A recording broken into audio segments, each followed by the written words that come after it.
Lulzim Basha, po them sot është kërcënim kombëtar. Është kërcënim kombëtar Lulzim Basha, nuk është kërcënim kombëtar Edi Rama për ju? Ja, më fal. Ta shpjegoj tamam. Pse?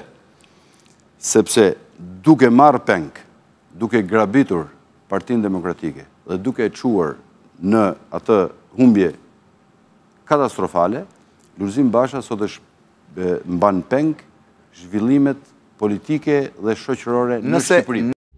Askush nuk e kishte imagjinuar që pas 4 vitesh opozit, ku akuzonte Ramën për lidhje me krimin, abuzim me pasuritë e vendit e kanabizim të tij, Lulzim Basha do të merrte vetëm 43 deputet nga 140 në kuvend në emër të Partisë Demokratike. Afro 200.000 vota më pak se në 2013, kur demokratët humbën thellë pas 8 vitesh qeverisje dhe Sali Berisha dha dorëheqjen. 4 javë para zgjedhjeve, Lulzim Basha kishte arritur një marrëveshje me Edi Ramën. Nëntor bisedë kokë më kokë, pjesa e shpallur e së cilës ishin 7 ministra teknik në qeveri që do të garantonin standardet e zgjedhjeve, bashkë me disa drejtori si OSHE, hipotekat e tjerë. I rehatuar në qeverinë e drejtuar nga Edi Rama e duke pasur 1/3 e saj, Lulzim Basha e bëri shënjestër Edi Ramën vetëm javën e fundit të fushatës, e nuk pati një strategji për të heshtuar aludimet e Ramës se PD dhe PS ishin tashmë bashk. Basha befasoi edhe me heshtjen e pandodhur më parë në 27 vjet në Partinë Demokratike, as kur ishte në pushtet. Në 3 ditët e votimit e numërimit të votave, nuk pati asnjë deklaratë denoncim nga selia blu, një lloj si nga selia e purpur të Ramës. Pavarësisht heshtjes së Bashës e Ramës, vëzhguesit e OSBE-s evidentuan probleme, duke e thënë qartazi se këto zgjedhje, për mbarvajtjen e të cilave të dy kishin bërë një marrëveshje, nuk ishin as pak më të mira se ato të 2013-s. Gjatë procesit të votimit pati ndërhyrje nga aktivistë partjak. Procesi i numërimit u vonua në shumë vende. Transparenca nuk ishte gjithmonë e garantuar. Prandaj u zhgënjeva pak, pasi prisja që këto zgjedhje të ishin më të mira, por janë njësoj si zgjedhjet e mëparshme. Të mira mjaftueshëm për të pasur stabilitetin e mjaftueshëm në këtë vend për të kryer detyrën. Po si kishte dalë vallë Partia Demokratike në këto zgjedhje, teksa Lulzim Basha nuk denoncoi as edhe një rast të vetëm abuzimi me votën, edhe pse kutive të votimit ju drejtuan rreth 48% e shqiptarëve të regjistruar, Edi Rama shënoi një fitore spektakolare me Partinë Socialiste dhe mori timonin, që aq shumë e kërkoi në fushat me 74 mandate. I mori i vetëm pa koalicione e pas 4 vitesh qeverisje, plot denoncime kundër tij. LSI që u përplas edhe fizikisht me Partinë Socialiste në këto zgjedhje, pati gjithashtu rritje, po e vetme mori 3 deputet më shumë se në 2013-ën, tani 19.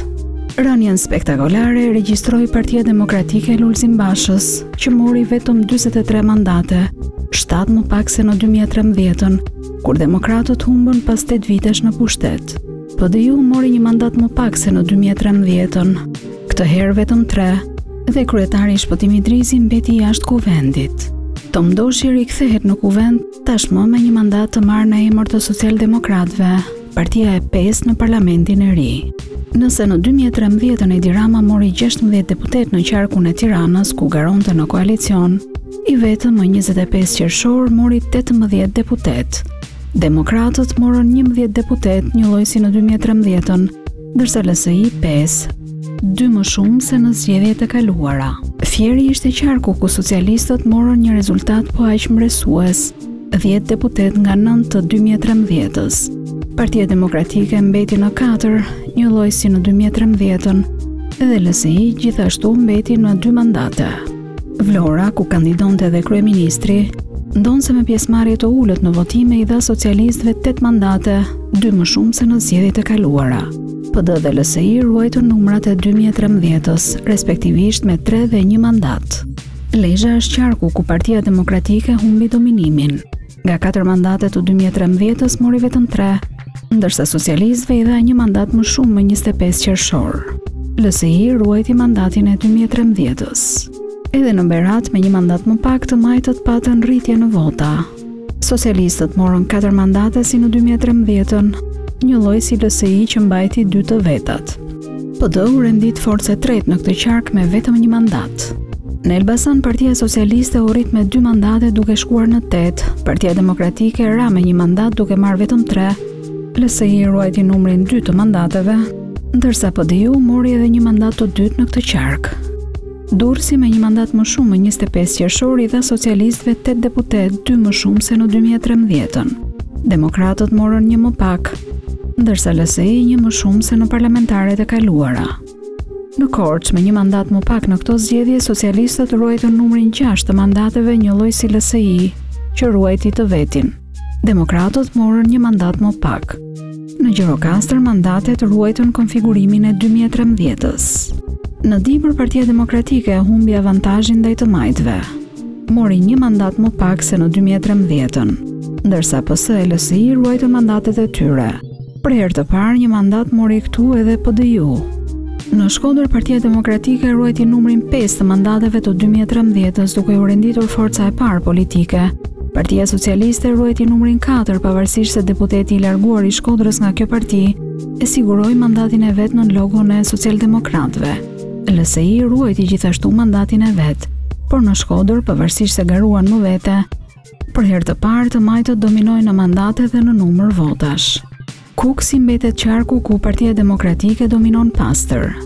Me 1 mandat më pak si qark, demokratët morën 2 mandate, 1 më pak se në 2013-ën, por mbetën forcë e parë, ndërsa socialistët morën 1 mandat me Mimi Kodhelin. Me këtë panoramë të votave në qarqe, që ilustron rënien historike të votave të Partisë Demokratike në këto zgjedhje, nuk befasoi Besnik Mustafaj, një figurë me autoritet edhe pse jo më aq aktiv në Partinë Demokratike, që në një shkrim tek Panorama kërkonte dorëheqjen e menjëhershme të Lulzim Bashës. Mes arsyeve rendite edhe mos konsultimi e përjashtimi i figurave të Partisë Demokratike në listat e 25 qershorit, për të cilën Basha mori përgjegjësi personale në mënyrë të përsëritur. Unë kam marrë vendimet e mia si kryetar i Partisë Demokratike, si kryetar i opozitës bashkuar, si kryeministri i arshëm i Republikës së Re, kam krijuar ekipin tim fitues. Edhe aleatët e Bashës po identifikonin si përgjegjës për humbjen, si në strategjinë e gabuar elektorale ashtu dhe në dobësinë e strukturave. I pari Agronduka, kreu i agrarëve me shumë ndikim në Durrës, që mbeti jashtë kuvendit, i renditur i pesti në listën e demokratëve për këtë qark. Marrëveshja ime me Bashën për vendet në listat e PD-s si në Tiranë, Fier edhe në Durrës, rezultoi e gabuar, gabimi që imi, mendoj po të ishim dalë vetëm, absolutisht do kishim rezultat pozitiv. Plus anës tjetër negative që jemi detyruar të mos të ta themi, të mos e fshehim, organizimi mizerabël i strukturës Partisë Demokratike.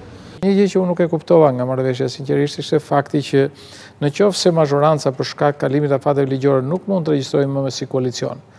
Pse opozita duhet të regjistrojnë një koalicion të informativ të që të ishin në logon e PD-s? Sepse maksimizimi i votës së opozitës, formula tjetër me koalicionin e mparshëm ishte shumë herë më pozitiv. Me zë e figur foli e parë edhe Dit Harxhi, antare e Këshillit Kombëtar, ish zëvendës ministre e jashtme Berishës, një prurje e njëkohshme me Lulzim Bashën në vitin 2005, të dy të ardhur nga eksperjenca ndërkombëtare në Kosovë, e po të dy të shkolluar jashtë vendit. Do të filloj dhe analiza e Partisë Demokratike dhe do të fillon natyrisht do të ketë një aksion politik partia vet në gjithë procesin e saj. Nuk e di se sa do të shkojë deri në datën 22 korrik që janë edhe zgjedhjet e partisë, por gjithsesi unë pres që të ketë një lloj aksioni politik brenda partisë. Partia ka nevojë për një shake-up, për një tundje të fortë për të riformuluar, ngritur dhe njëherë strukturat apo vënë në lëvizje strukturat siç kemi qenë. Pavarësisht këtyre sulmeve, Basha heshte. Ai që tha një fjalë të mirë për të ishte Edi Rama, që e veçoi në falenderimet e fitores së vet spektakolare.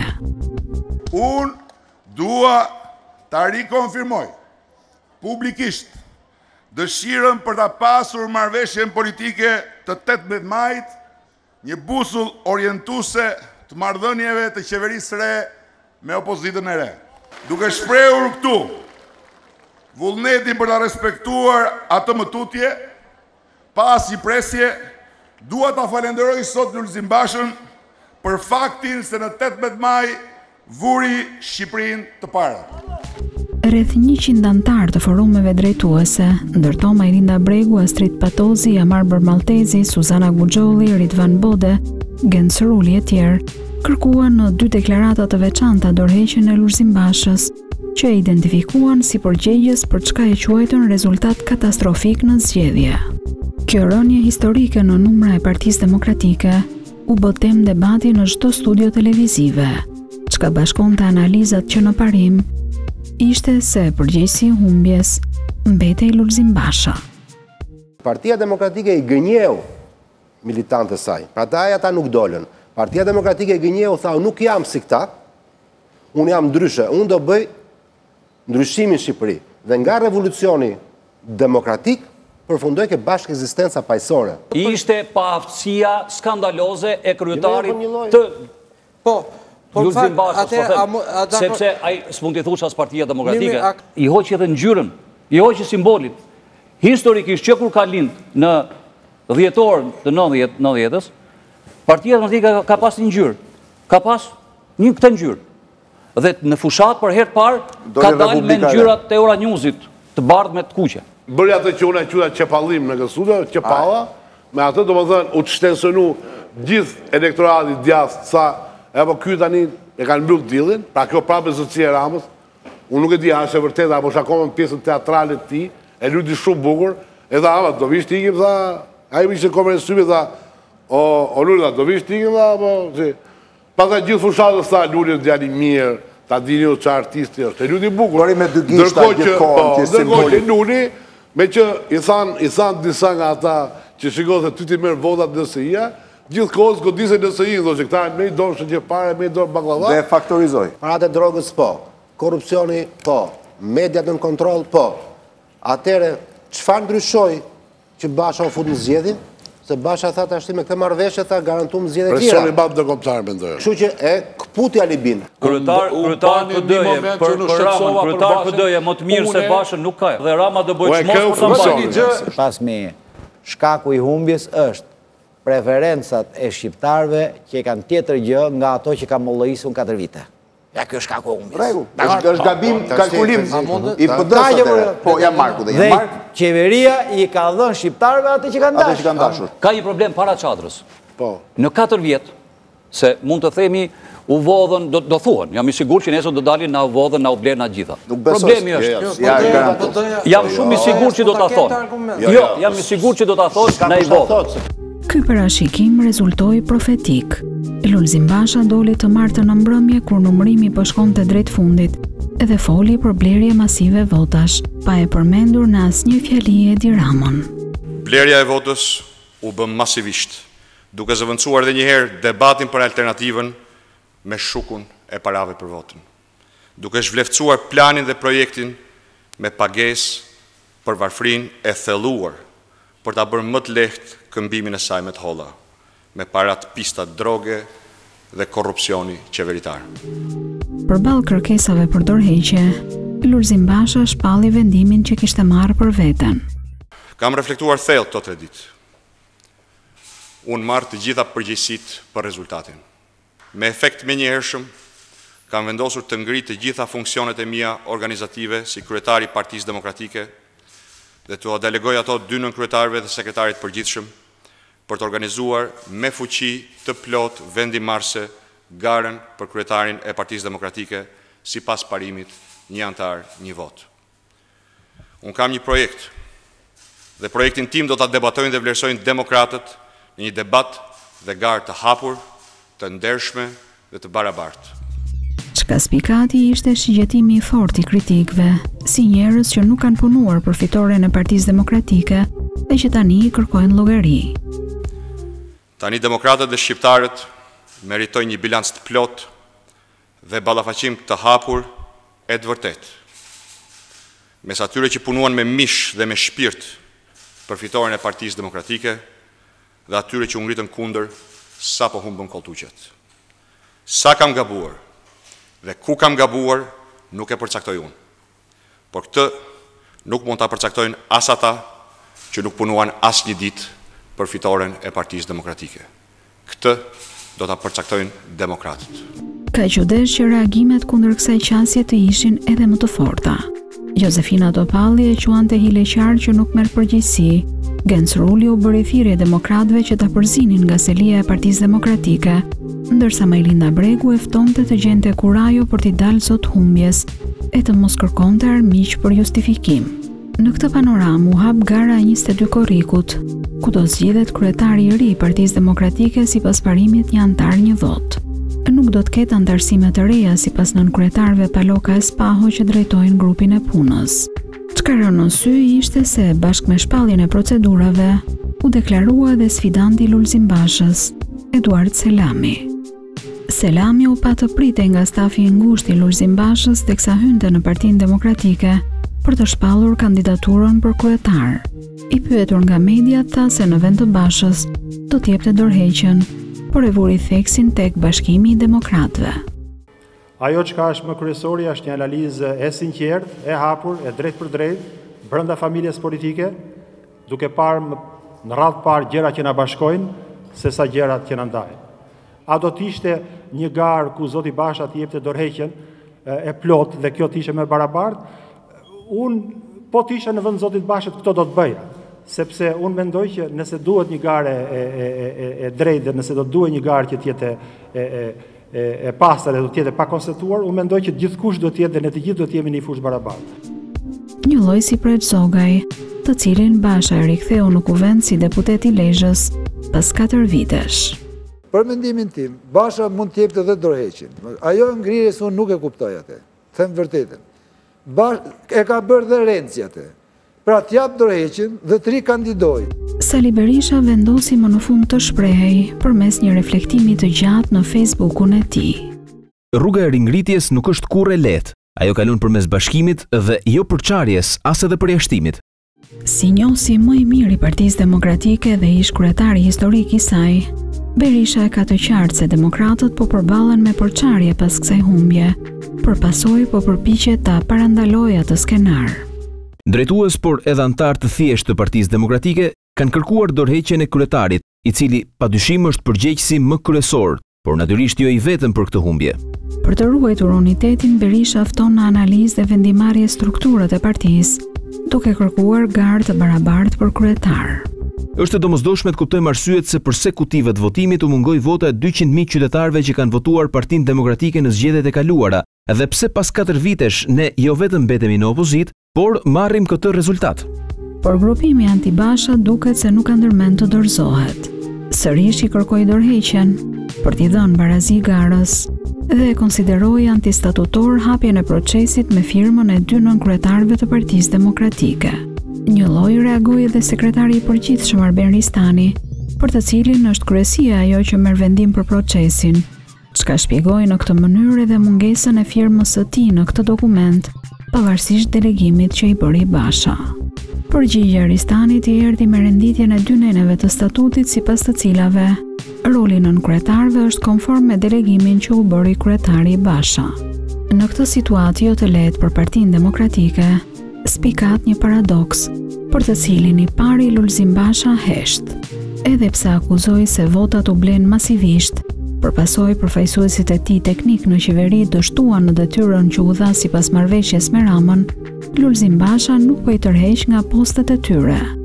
Cili është vallë roli dhe kuptimi i punës së tyre me Edi Ramën pas kësaj humbje, duket e vështirë t'i gjesh një arsye. Një lloj edhe LSI që shpalli dalje në opozit. A ka vallë një marrëveshje përtej asaj që u publikua mes Ramës e Bashës? Asnjëri nuk e ka sqaruar, e as vetë Basha, që duhej të ishte më interesuari. Një lloj si akuzat se po qeveris Partinë Demokratike me familjar të tij. Kunati i kryetarit partisë është institucion i pashkruar. Kjo është një histori e vërtet, dhe unë maj përgjithësi për këtë që po them. Institucion do të thotë që në mbledhjen e shtabit merrte pjesë dhe kunati edhe familjar tjerë. Në mbledhjen e shtabit qendror të fushatës, darkave, kur mblidhen në Tiranë, dhe kjo nuk mund ndodhi. Grupimi anti-Basha ende nuk ka përcaktuar një sfidant për kryetar. I pari që jep një sinjal është Astrid Patosi. Në rast se gara do të jetë reale, do hyni në garë, do ketë element, dhe në rast se dikush tjetër nuk kërkon që të futet në garë me zotin Basha, unë jam gati që ta shpërtalloj zotin Basha në ditën e parë që të ndeshë. ndër të tjerët ka një lloj hezitim, pasi për ta gara është e pabarabartë, sa kohë që Basha nuk jep dorëheqjen.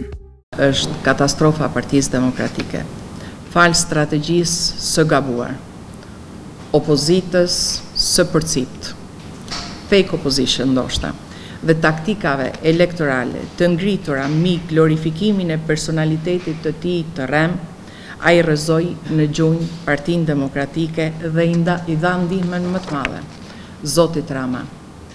Bashkulltarit dhe mikut të orëve të vona të kësaj vere, përfitoren e tij dërmuese. Rama i kërkoi marrëveshje që të bëhej timonier.